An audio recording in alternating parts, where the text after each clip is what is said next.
저도 최근까지 찬물 샤워를 계속 지속해오고 있는데요. 이로 인해서 실제로 아침에 출근했을 때 생산성이 굉장히 높아졌고요.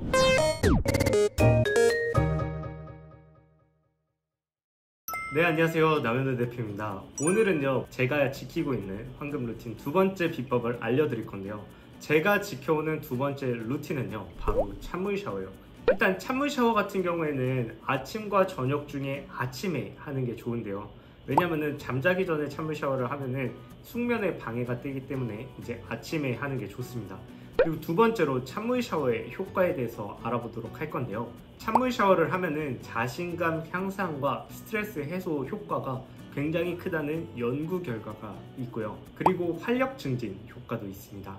네덜란드 암스테르담대 학술의료센터 연구팀은 3,000명에게 한 달 동안 매일 찬물로 샤워를 마무리하거나 평소대로 따뜻한 물로만 마무리하도록 한 뒤 출근 기록을 살펴봤어요.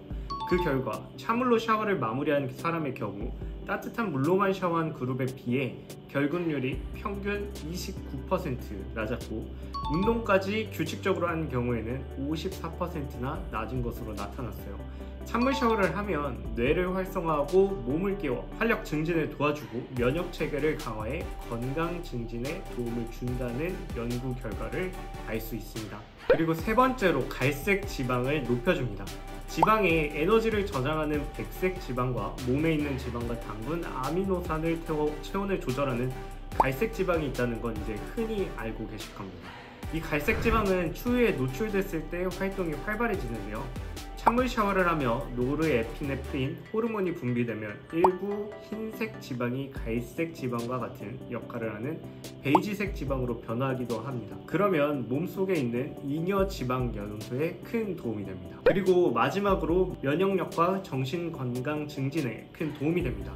네덜란드 한 연구팀의 연구 결과에 따르면 만성 질환이 없는 두 그룹 중 찬물 샤워를 한 그룹에서 질병이 생길 확률이 30% 가까이 낮았다고 합니다. 또한 피부 가려움증이 있을 때도 효과적이며 더불어 자율신경계가 활성화되면서 불안감이나 우울감을 완화하고 스트레스 수치도 떨어뜨립니다. 이렇게 찬물 샤워의 효과가 좋은 만큼 다양한 성공한 사람들이 지금까지도 찬물 샤워를 아침마다 하고 있는데요. 찬물 샤워를 할 때 주의해야 할 점은 첫 번째로 내가 만약에 심혈관 질병이 있으면은 절대로 하시면 안 되고요. 그리고 두 번째로 내가 만약에 감기 걸렸다 아니면은 뭔가 지병이 있다 하시면은 찬물 샤워를 하시면 안 됩니다.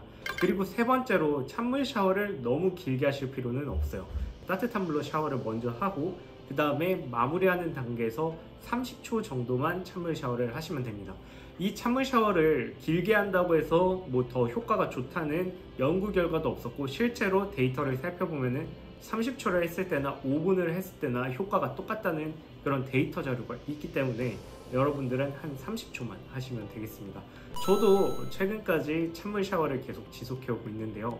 이로 인해서 실제로 아침에 출근했을 때 생산성이 굉장히 높아졌고요. 그리고 두 번째로 찬물 막 들어가기 싫잖아요. 근데 이게 계속 들어가다 보면은 어느 순간 묵묵히 들어가는 시점이 됩니다. 어느 순간 내가 이 고통이 무뎌지고 그냥 이렇게 자연스럽게 들어가는, 샤워를 했으면은 당연히 찬물 샤워를 하러 들어가야지 하는 그 정도 단계까지 오실 수 있어요.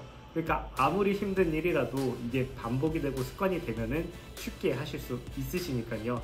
여러분들도 당장 내일 아침부터라도 찬물 샤워 꼭 한번 해보시고요. 느낀 점이나 후기는 댓글로 남겨주시면 감사드릴게요. 그래서 오늘은 이제 두 번째 찬물 샤워에 대해서 알아봤는데요. 세 번째 시간에서도 제가 여러분들한테 굉장히 유용한 습관 한 가지, 부자가 되는 습관 한 가지를 또 공개하도록 하겠습니다.